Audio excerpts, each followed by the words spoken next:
There was a lot of talk about caravans this week, specifically a caravan of Honduran migrants headed through Mexico to the United States. And in a surprise twist, it took a reporter from Breitbart to set the record straight about just where the migrants were headed and what they plan to do.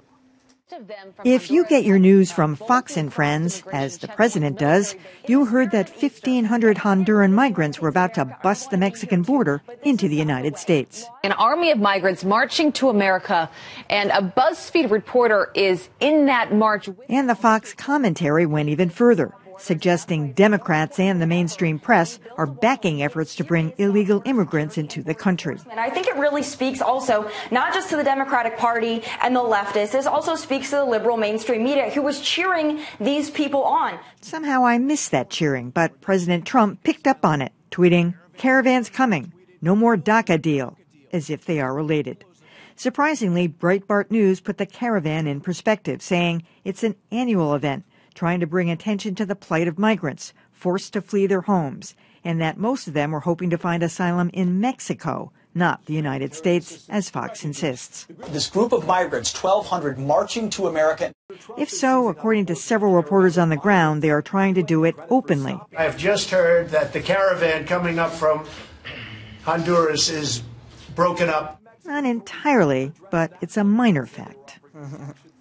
Now, this is interesting that it was Breitbart, but I mean, originally, a lot of the network anchors, I don't know if you noticed this, they were skeptical. What caravan? Nobody ever heard of this. I mean, maybe it's not a term that was usually applied to this migration group, and I had never heard of it either. So once it started getting in perspective, it was actually a really interesting story. I mean, I'm sure there's a lot of truth to the fact that many of these people were going to try to come to the United States. They were trying to do it through some open portal, but of course they were. They'd rather be here or in Mexico. But just the way this story morphed, and by the way, that thing is not broken up. Apparently there are still 800 people still in the group. A lot of them have broken away. But well, some people like Mexico. Yeah. But, no, I just said, where would you rather be? Well, okay. I think I think it's disgraceful the way that this group of people who are trying to achieve something better in their life have been treated. When I was a kid in the 1980s, you heard about the killer bees. The killer bees were coming up from Mexico. They were going to come in and kill everybody. This was a thing in the 80s. And I feel like these people are being portrayed in a similar sort of way. In the same way that you would not follow mainstream American immigration coverage and know that there are more people, illegal immigrants, returning to Mexico than there are coming from Mexico. You're taking a relatively small group of people and suddenly throwing them up to be this enormous negative impact. It's pretty disgraceful, I have to think. I think one of the things, and we've said this probably every week, certainly the weeks I've been here, I've tried to say it, is that it's so important to have context when you're reporting. We oftentimes will jump at that headline, the thing that you know will get attention. But that's fine, write your cute headline that people will buy into. But you have to put it in context. Once people start reading this story, they realize that it is something that has happened before, that it isn't such a big deal.